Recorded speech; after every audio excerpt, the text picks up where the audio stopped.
January 26th. Ivy and Sue are bombing Peter in Moscow. Him and all to hell. There, I shot it down. Just messing around. One drone hit the reservoir, one drone crashed on the field.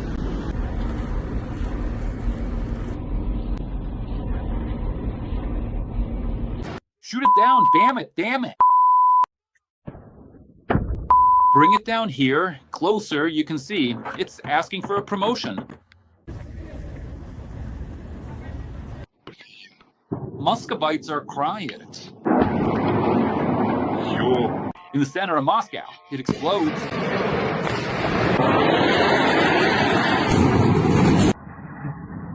If you have knocked out teeth, it is a serious dental emergency.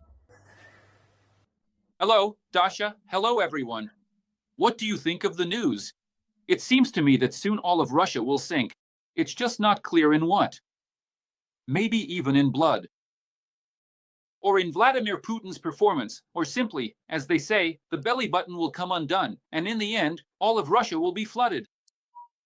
Flooded because of this criminal war. The Ukrainian campaign will only escalate.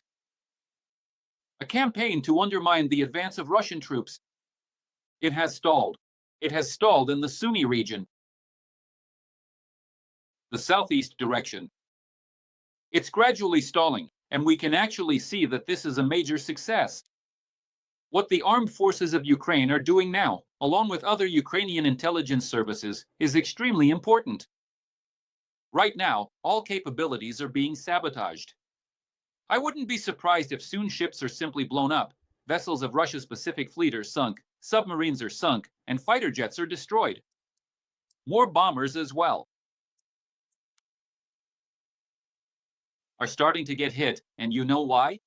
Because if Trump stopped the weapons, now there are no agreements and no obligations. Previously, it was forbidden to strike Russian bases in the region with American weapons. You remember, right, all those bans from Biden-Trump. But now there's nothing. You've canceled them, you've given Putin the green light. But in that case, Ukraine also believes it's been given the green light. And there will be strikes on Moscow, on St. Petersburg, on Leningrad, on Moscow, and on other regions. And on Siberia, on Primorai, and so on. Down the line. For everything that has been done. And I'll go even further. I know that in the next 10 days, Maliak is preparing a terrible response for Kiev. There will be a terrible retaliation in Russia for Kiev. Expect surprises. There will be a lot of them in the next 10 days. Yesterday, when I was watching those clips, I was preparing for our broadcast about the collapse. At the airports in Moscow and St. Petersburg, everyone is shouting, they're running, someone's playing music there. I remember the Titanic, when before dying they decided to play music, to dance, but then there was a communication breakdown across the whole country. But essentially, our drones caused a colossal collapse at the airports of the two largest cities in Russia, Moscow and St. Petersburg. And what happens next? How did people react to this? And then there are terrorist attacks. Even you mentioned the Titanic, they need to start playing that song. Now you understand the tune. That famous one from the Titanic, right in every airport, every single day, so they hear it and get used to the feeling of betrayal. But do you understand what the issue is? The thing is, after Vladimir Putin, it's not even clear who did what. Did someone drop their pants first? Was it Trump in front of Putin, or Putin in front of Trump and waved his? How does Maria Zakharova put it, in translation? Switching to her language? He needs to escalate. It's obvious that Trump and Putin didn't see eye to eye. It's obvious that the deal is over. Ulubkov, now bitten by a goose for those antics. In America, he's talking about the need to lift energy sanctions from Russia. Yes, Putin doesn't care. He couldn't care less. I'll even put it that way. Vladimir Putin doesn't care about energy sanctions or fertilizer sanctions. He doesn't care. He couldn't care less about anything. He will continue the war. A new season is coming, a new stage of the war. A bigger war is coming, a global war. After the statement by China's top diplomat Wang Yi, who said that they will not let Russia lose, and after the statement by Secretary General Ruta, who indicated, what if China attacks Taiwan? In the near future, if she gives the order to Volodya Putin to strike Europe and attack Europe, that's it. You can forget about everything. The war stopped being regional a long time ago, and now it's already at its peak. The war has become global. And further, since Vladimir Putin wants to escalate the situation, to scale it up, and he is being pushed by China, he will do the following. First, he will start bloody purges in Russia. You can already see that, right? The vice president of Transneft accidentally fell out of a window, jumped out. That's already the 10th one. I think he lived on the 11th floor, but jumped from the 13th or 17th. The 17th. He found it. He got there somehow, then the FSB ousted him. The 10th one recently. The 10th. Just imagine, we wake up in the morning, Lavrov is arrested, Peskov has fled Moscow with secret documents, Shoigu has hanged himself. Can you imagine? Putin has locked himself in a refrigerator. Or, more precisely, Medvedev instead of Putin. He climbed into the very same fridge from which that propagandist drank kefir. The Russian Pasha Zarabin, a cursed centimeter. And if we continue this thought completely seriously, then next will be terrorist attacks, infighting, repressions, people will be falling out of windows en masse all over Russia. They are already preparing extra train cars, heading towards Siberia. Why? Labor camps, convicts. It all continues. The 155th Brigade. This week is very important for this brigade. Isn't that right, Dasha? The 155th Brigade was recently destroyed, eliminated just a few days ago, by the Ukrainian Armed Forces, by Ukrainian Special Services, on the territory of the Kursk region. The deputy commander of the Pacific Fleet of the Russian Federation was in the Kursk region. Along with him, 11 other senior officers of the 155th Brigade were also lost after the use of HIMARS by the Ukrainian Armed Forces. It's noteworthy that Mikhail Gudkov, the deputy commander of the Pacific Fleet and commander of the 15th Brigade, sat for many years covering up the most terrible crimes committed throughout Russia. For many, many, many years. The 155th Brigade from Primory, which killed people in Bucha, Hostomel, and Vorzel, carried out massacres here and has already been completely replaced 3 times because it has always been used by Putin as cannon fodder and continues to be used that way to this day. So, in Primory, for those who don't know, these guys are considered the most terrifying military unit in all of Russia. The hazing there, Dasha, the hazing is so brutal, just so you understand. They behead conscripts there in Primory. Guys aged 18 to 21 are decapitated, buried in the forest, and beaten to death. All these thugs. And the whole country knows about it. All of Russia, all of Primoria. And no one does a damn thing about it. Nothing. Are they afraid of Putin? The FSB?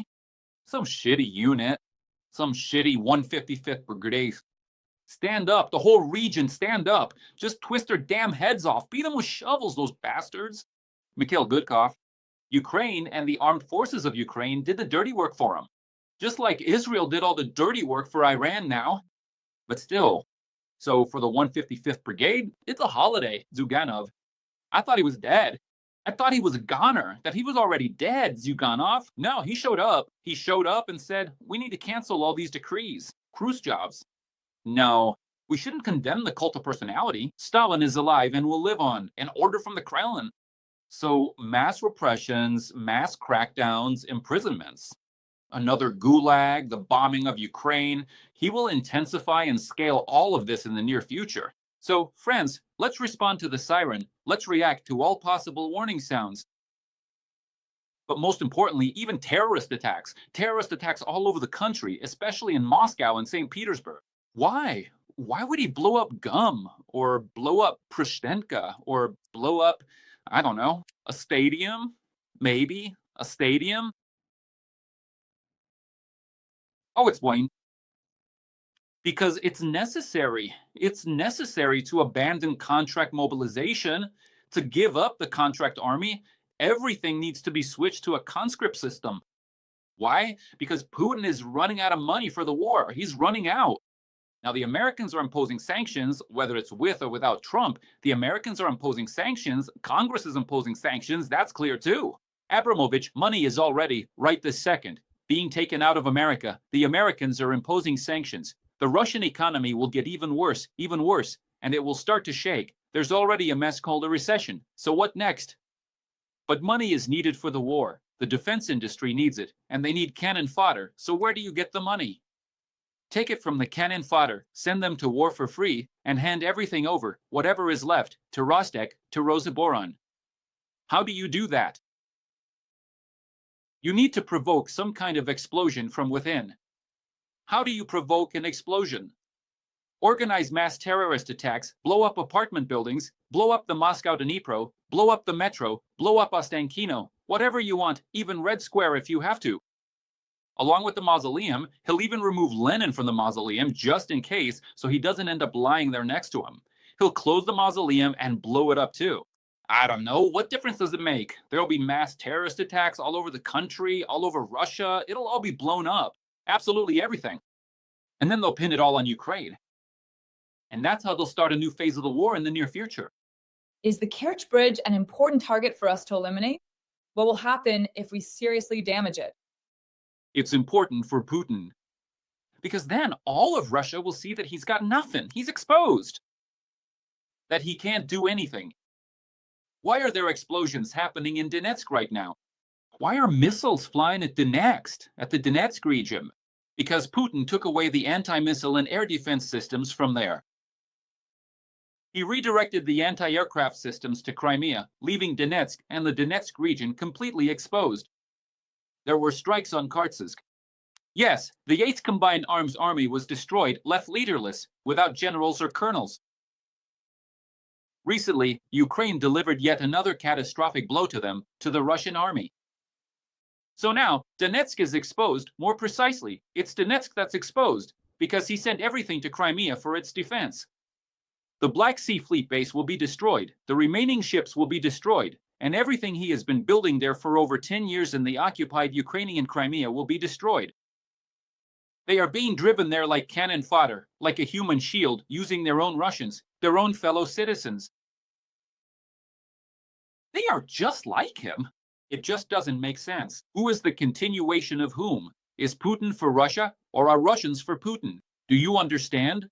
Because they support all of this. If they were losing, they would be whining and blaming Putin.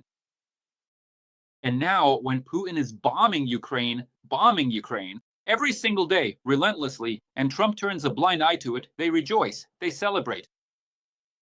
But remember how they screamed in the Kursk region when Putin bombed them from the air, right? Oh, why yes, and now, just like in the Rostov region, they're shouting, oh, what do we have to do with this? Why are we being targeted? But we supported Prigozhin. We even gave him flowers and sweets when he was marching on Moscow. But when you were sending your soldiers and lining up in streams, in rows, holding hands, supporting Putin and his troops in uniform, back then, you marched in your uniforms to conquer Ukraine, to occupy Kiev in 3 days, you bastards. For some reason, you were happy and rejoicing. That was when your so-called Russian winter began, and you got slapped in the face. And you keep getting slapped in the face. So now, Ukrainian missiles are striking Crimea. British and French missiles are striking as well. The NATO summit has borne certain fruits. Apparently, the Europeans have given permission to strike Crimea. Putin knows this. But he doesn't have the strength or resources to defend Crimea. If he tries to defend it, that huge Ukrainian peninsula, then he'll have to expose his rear positions. That's why, Engels, that's why everything else is happening. He directed everything toward Crimea and got his due. Ukraine's military, SBU, and foreign intelligence are tracking this very well, monitoring closely. So, what is happening in terms of the redeployment of various types of weaponry? And they understand perfectly well where a strike can be delivered right now. In the near future, there will be catastrophic strikes.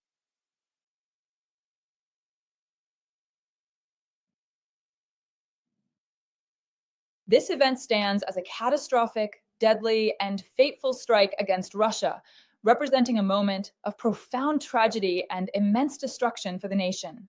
The scale of this assault is truly significant, resulting in a loss of life that will leave a lasting scar on history.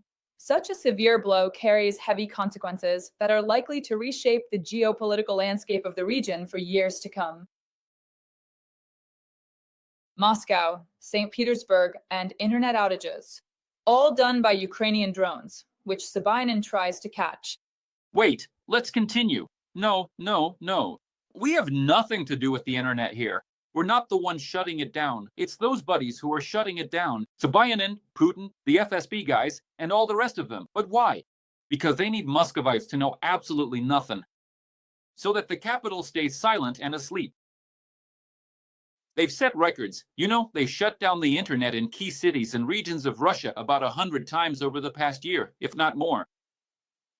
So they've just gotten used to it and are now turning it into a whole operation.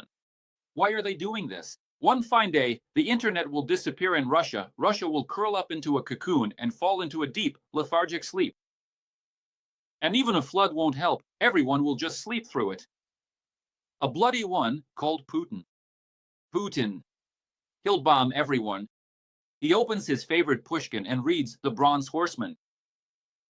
There, in the end, everyone went mad. The same fate awaits him at the end of Vladimir Putin's path. Dmitry Lovishbekov says that he will disappear, but I say that first he will go mad, and only then will he disappear, and right before our eyes. I hope that his daughter, who is working on prolonging his youth and life, will inject him with some drug that will make him disappear. They'll just mix something up because, as I understand it, he's involved in. As far as I understand, Putin is actually growing organs for himself for future transplants. At least that's what I gathered about what he's doing in that clinic. Sagas. I don't know what kind of organs he's growing there. He's cultivating them, but Dasha, listen, maybe he needs other organs too, but listen. I think he has two candidates for these purposes. And he doesn't even need to take anything from himself, no genes at all.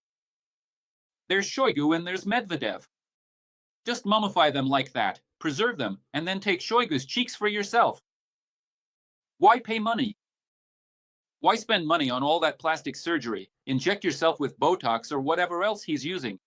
Here are Shoigu's cheeks, here's Medvedev's, and as for hair, I don't know, maybe General Gerasimov's. And just take all of that for yourself and put it together. What's the difference? And out in the provinces, Rosanin still doesn't know what Vladimir Putin looks like anyway. A monstrous cloud. You see? That's all there is to it. Putin is starting a campaign to eliminate all those leaders of the former Soviet republics who get in his way and who don't want to rejoin the Russian UN. That's the first thing. Aliyev has long since slipped out of control, and he's switched sides toward Erdogan. They have a joint army with Turkey, joint intelligence, a joint navy, joint air forces, everything is shared. Even construction is done together. It's obvious that, for now, Erdogan doesn't want to get directly involved in a military conflict with Putin. But after Aliyev simply exposed the FSB agents, FSB officers, colonels, lieutenant colonels, they're in Baku, who are working under the guise of journalists, propagandists, Margarita Simonyan, the Sputnik outlet. After that, he has to show that he's capable of taking tough revenge. He has to show a response, deliver a counterblow. And what does he need to do for that? He needs to escalate the situation to the limit. The problem is that when Vladimir Putin starts escalating a situation, he can't stop. He can't stop. You understand? So basically, this means that ultimately there's a threat that Russia's tanks, will move on Baku. But then he'll get a harsh response. Then Turkish fighter jets will destroy Russian bases in Crimea. That will happen 100%. Putin doesn't have a second army, and the Turkish army is not some army from a weak part of Europe. This is an army that has seen plenty of combat in the Middle East and Africa. And it's an army that knows how to help, the one that helped Aliyev reclaim Nagorno-Karabakh. This is an army that has been fighting for decades and has combat experience, with technologies so advanced that Putin couldn't even dream of them. American technologies, the best technologies in the world.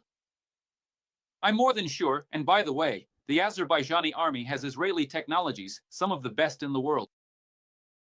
So, if Putin starts something, the Caucasus will face a major struggle and a big war. And Putin will lose this war here. This is very important. And, Sasha, when we talk about the Pacific Fleet, about what we blew up there, the gas pipeline, I started thinking that most likely there are a huge number of dormant SBU agents on Russian territory. Because to carry out such special operations so far from Ukrainian border, well, that's serious. The most important sleeper agent, I'm about to name him, even. The top sleeper agent of the SBU on Russian territory is Vladimir Rudolfovich Solovyov. I'm sure that very soon, Malyak will load him up with Ukrainian explosives, a drone, or something else. And at the next award ceremony with Putin, everything will go up in the air. Along with the Kremlin and with Putin, the top sleeper agent is Vladimir Solovyov. He's all about the money, all about the money. So honestly, buying him off is a piece of cake. He's been bought a long time ago. He's been loaded up a long time ago. And he's been ready for anything for a long time. You see, Vladimir Solovyov. Recently, he was even ready to defend Israel, though he soon forgot about that promise. But I think the main agent, I'm joking, of course, friends. Because, you never know, someone might actually think that Solovyov has long been recruited by the Ukrainian election. Friends, that was some hard trolling, sarcasm. This is a sarcastic show we have here. So, Dasha, what I want to say is this. I want to say that, indeed, in Russia, there are a huge number of, like you said, sleepers, sleeper agents, and so on, partisans. And many American publications have written about this. They wrote about it and were very surprised. American and British intelligence were very surprised because it turned out that Ukrainians had infiltrated much more deeply. Ukrainian agents had penetrated everywhere, the entire Russian intelligence community, all the security agencies, the Kremlin, and so on and so forth. It turns out that over the decades, people had established contacts and were always working in the interests of Ukraine, not Russia. And this is a big problem. What was happening was Operation Spiderweb. This is because there is this kind of sleeper agent network. What happened with the Pacific Fleet and continues to happen is also because of this sleeper agent network. Ukraine has thousands of sleepers in Russia. I'm afraid to imagine what would happen if they all woke up at once. And I think that there is this objective more and more often for all of them to wake up. I think such a task will be set, yes, and there will be. Bada boom, right? That's how you usually say it, right? There will be a big bathroom all across Russia. By the way, dear viewers, people always wonder why I use this word. Friends, if you're fans of quality cinema, there's a brilliant film, The Fifth Element by Luc Besson, where the main character, the fifth element who saved the whole world, said this phrase, boom bada boom. That's where it's from. Because everyone wonders why it's pronounced that way. Sasha, regarding the boom beata booms, what else do I want to discuss with you? But in general, this rhetoric is kind of strange for him. Their honeymoon, their homoerotic relationship, is being discussed all over the world. Does this mean that soon American deep penetration bombs will attack Putin's bunker? Or is it still not going to happen yet? This means that Donald Trump will soon have to give Ukraine everything. Because there is simply no other option left here. Putin took off his underwear after wetting himself, waved his privates in front of Trump, and slapped Trump on the cheeks with them, and did it publicly. Because right after the phone call, which Trump was unhappy about, Putin went and carried out one of the largest strikes across all of Ukraine, including Kiev. And he struck indiscriminately, even hitting the Polish consulate, just to show the Europeans that he didn't care about any of them. Both Trump and the Europeans. And after that, of course, Trump has no idea what to do. He's unhappy with the conversation. But what did he expect? Did he think Putin would listen to him? No. Did he think Putin would turn away from China? No. We all saw who is orchestrating the war, who is the main player in this war. Did he think that Putin would back down and say, all right, lift the sanctions off me, and I'll agree to everything. I'll sign any agreement, arrangement, memorandum, and so on with Ukraine and Zelensky? No. But As far as I understand, Russia has publicly stated that if America stops helping Ukraine, and if the West, primarily America, stops sending weapons to Ukraine, then they are all ready to sit down at the negotiating table, and there will be peace as soon as tomorrow. Will there be negotiations between Putin and Zelensky, and the signing of a peace agreement, with Trump or without Trump? There will be nothing of the sort with him. This is not in Vladimir Putin's plans, but whether Trump wants it or not, I think now, regarding the Patriots, everyone is already blaming this poor half-drunk guy, who, for the third time now, keeps getting himself into some very strange situations. So, it's clear that Trump made this decision. But there is pressure. There is pressure from Americans, from the American elite, from the American media. There is pressure from American industrialists because of the military-industrial complex. There is pressure from American financiers. There is pressure from congressmen and senators. And Trump was left not just in the minority, but one-on-one. And right next to him is Elon Musk, who's just as crazy as he is, who is creating a new party and wants to take power away from Trump. So what is he supposed to do? He urgently needs to become a hawk, to be kind, and to help Ukraine. And very soon, we'll see all the missiles that will be sent to Ukraine. Yes, they wanted to organize this pause against Ukraine and the Europeans together. Yes, Trump plans to pull out of Europe and Ukraine and hand it all over to Putin. This entire vast territory of the European bloc, the European continent. Why? Let me explain. Because everyone will be fighting in Europe, and Trump will be the one sponsoring it all. He'll be selling weapons to everyone, giving out money, and bargaining with everyone. And he will be destroying Europe, which he sees as his main geopolitical competitor. Not China, not Russia. He considers Europe the main rival on the globe. But in the near future, Trump's plans will be neutralized and collapse. Of course, difficult times await us. Of course, the situation will be turbulent. Of course, everything we're witnessing now is very complicated. Putin will take advantage of, or rather, try to take advantage of this window of opportunity. But he has little time, he has no money, and he has big problems. And on top of everything else, Daria, soon hellish sanctions will be imposed, whether Trump wants it or not. And Putin will definitely not get off easy. My God, this is just a wonderful ending. Join the conversation in the comments. Write everything you think about it, about our tandem, our duet, and everything you think about the suggestions. Sasha, girl, Sage, the final word is yours. Thank you. Say something to our audience to wrap things up.